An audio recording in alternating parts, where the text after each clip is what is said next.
Indian 2 കൽക്കിയെ തൂക്കുമോ എന്ന് ചോദിക്കുകയാണെങ്കിൽ ആ കാര്യത്തിൽ കുറച്ച് സംശയമാണ്.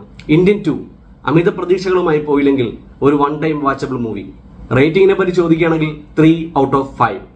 ശങ്കർ നമ്മൾ ഞെട്ടിച്ചോ എന്ന് ചോദിക്കുകയാണെങ്കിൽ അന്യൻ പോലെയും യന്ത്രൻ പോലെയും ഞെട്ടിച്ചില്ലെങ്കിലും അത്യാവശ്യം പല ഭാഗങ്ങളിലും അദ്ദേഹം നമ്മൾ നന്നായി ഞെട്ടിച്ചിട്ടുണ്ട്. എന്താണ് പടത്തിന്റെ പ്രധാന ഹൈലൈറ്റ് എന്ന് ചോദിക്കുകയാണെങ്കിൽ ഈ സമയത്ത് ഈ നാട്ടിൽ എന്തുകൊണ്ടും വരേണ്ട ഒരു സിനിമയാണ് ഇന്ത്യൻ 2 എന്നത് തന്നെയാണ്. നമസ്കാരം. ഇന്ത്യൻ 2 സീറോ ടോളറൻസ് മൂവി റിവ്യൂയിലേക്ക് എല്ലാവർക്കും സ്വാഗതം.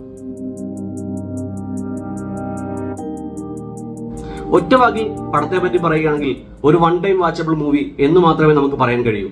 വീണ്ടും വീണ്ടും പടം കാണാൻ നമ്മളെ സ്വാധീനിക്കുന്ന എന്തെങ്കിലും ഫാക്ടേഴ്സ് പടത്തിലുണ്ടോ എന്ന് ചോദിക്കുകയാണെങ്കിൽ എനിക്ക് അങ്ങനെ എന്തെങ്കിലും ഉള്ളതായിട്ട് തോന്നിയിട്ടില്ല. പക്ഷേ പടം നമ്മളോട് കൺവേ ചെയ്യുന്ന മാറ്റർ വളരെ ഇമ്പോർട്ടന്റ് ആണ്. പടത്തിന് ഞാൻ പേഴ്സണലായി കൊടുക്കുന്ന റേറ്റിംഗ് 3 ഔട്ട് ഓഫ് 5 ആണ്. എന്തൊക്കെയാണ് 3 നല്ല ഘടകങ്ങളെന്നും ആ 2 മോശം ഘടകങ്ങളെന്നും നമുക്ക് ചർച്ച ചെയ്യാം. ആദ്യമായി പടത്തിന്റെ പേര് പറയുകയാണെങ്കിൽ തന്നെ ഇന്ത്യൻ 2 സീറോ ടോളറൻസ് എന്നാണ്. സീറോ ടോളറൻസ് എന്താണെന്ന് പടം കാണുമ്പോൾ നിങ്ങൾക്ക് മനസ്സിലാകും. കാരണം ഇന്ത്യൻ 1നെ അപേക്ഷിച്ച് ആ വാക്കിന് വളരെ ഇമ്പോർട്ടൻസ് ഉണ്ട്. അതേപോലെ പടത്തിൽ ഞാൻ സാറ്റിസ്ഫൈഡ് അല്ലാത്ത 2 കാര്യങ്ങൾ എന്തൊക്കെയാണെന്ന് ചോദിക്കുകയാണെങ്കിൽ പടത്തിന്റെ കൊമേഴ്ഷ്യൽ ഫാക്ടേഴ്സ് ആയ പാട്ട്, ഡാൻസ്, നമ്മളെ ബോറടിപ്പിക്കാതെ പിടിച്ചിരുത്തുന്ന ചില ഘടകങ്ങൾ, ഇതൊന്നും വേണ്ടത്ര രീതിയിൽ വർക്കൗട്ട് ആയില്ല എന്നത് തന്നെയാണ്. ഏകദേശം 3 മണിക്കൂറോളം പടമുണ്ട്. ഈ 3 മണിക്കൂറും വളരെ സീരിയസ് ആയ ഒരു മാറ്റർ ഹൈ ഇന്റൻസീവ് ആയിട്ട് അവർ കൺവേ ചെയ്തുകൊണ്ടിരിക്കുകയാണ്. ചിലപ്പോൾ ഈ മാറ്ററിന്റെ സീരിയസ്നെസ് ആയിരിക്കാം പടത്തിൽ ഇങ്ങനെയുള്ള ഘടകങ്ങൾ കുറവായി പോയതിന് കാരണം. അതേപോലെ ഇന്ത്യൻ 1നെ അപേക്ഷിച്ച് AR റഹ്മാനെ നമ്മൾ വല്ലാതെ മിസ് ചെയ്യുന്നുണ്ട്. കാരണം ഇന്ത്യൻ 1നെ പറ്റി നമ്മൾ ചിന്തിക്കുമ്പോൾ തന്നെ അതിലെ പാട്ടുകളുടെ ഈണമാണ് നമ്മുടെ മനസ്സിലേക്ക് ആദ്യം ഓടിയെത്തുന്നത്.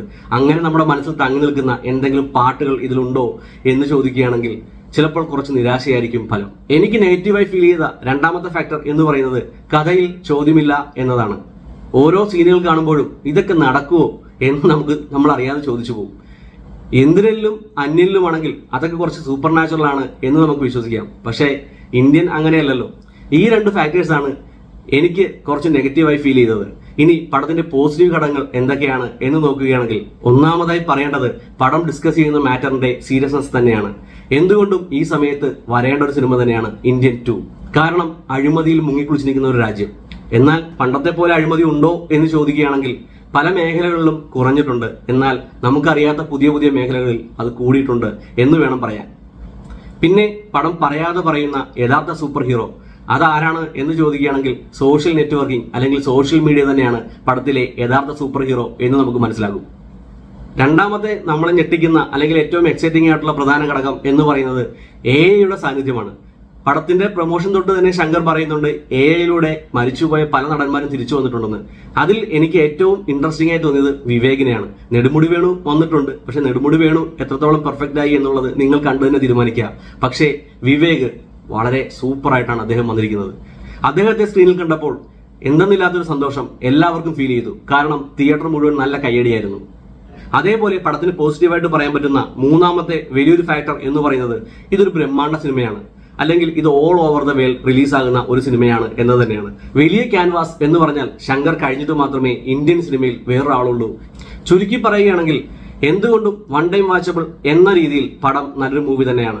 അതുമാത്രമല്ല അഴിമതിയിൽ മുങ്ങിക്കുളിച്ച് ജനങ്ങളുടെ പ്രാഥമികമായ ആവശ്യങ്ങൾക്കുള്ള കാര്യങ്ങൾ പോലും വേണ്ട രീതിയിൽ നടപ്പാക്കാത്ത ഒരു ഗവൺമെന്റ് ഉള്ള ഒരു രാജ്യത്ത് സിനിമ കാണുക എന്നത് മാത്രമാണ് നമുക്ക് ഏക ആശ്വാസം.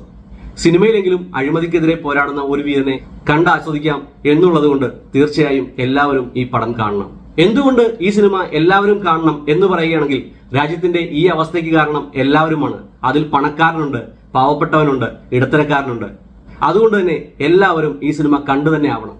ലോകത്ത് ഏറ്റവും കൂടുതൽ ആളുകൾ ജീവിക്കുന്ന ഈ രാജ്യത്ത്, തൊഴിലില്ലായ്മ അതിരൂക്ഷമായി നിൽക്കുന്ന ഈ രാജ്യത്ത്, ഉള്ള തൊഴിൽ ചെയ്യാൻ ആളെ കിട്ടാത്ത ഈ രാജ്യത്ത് സ്വന്തം മക്കളെ മറ്റു രാജ്യങ്ങളിലേക്ക് കല്യാണം കഴിച്ചു വിട്ടിട്ട് ഇന്ത്യക്കാർ ദിവസം ശരാശരി 12 മണിക്കൂർ ജോലി ചെയ്യണം എങ്കിൽ മാത്രമേ രാജ്യം പുരോഗമിക്കൂ എന്ന് പറയുന്ന പണക്കാരുള്ള ഈ രാജ്യത്ത് ജനങ്ങൾക്ക് വേണ്ട മിനിമം റിക്വയർമെന്റ് പോലും മീറ്റ് ചെയ്ത് കൊടുക്കാത്ത ഗവൺമെന്റുകൾ വരുന്ന ഈ രാജ്യത്ത് ജനങ്ങൾക്ക് ആകെപ്പാടെയുള്ള ഒരു ആശ്വാസം എന്ന് പറയുന്നത് സിനിമ കാണൽ മാത്രമാണ്. അതുകൊണ്ട് തന്നെ ഈ സിനിമ നമ്മൾ ഓരോരുത്തരും കാണണം. പടത്തിന്റെ പല ഭാഗത്തും ബോറടിച്ചാൽ പോലും പടം പറയുന്ന ആശയം കണ്ടിരുന്നു തന്നെ മനസ്സിലാക്കണം. അത് വളരെ ഇന്റൻസീവായി തന്നെ ശങ്കർ നമ്മളോട് സമ്മതിക്കുന്നുമുണ്ട്. റിവ്യൂ ഇഷ്ടമായെങ്കിൽ ലൈക്ക് ചെയ്യുക, സബ്സ്ക്രൈബ് ചെയ്യുക. നന്ദി.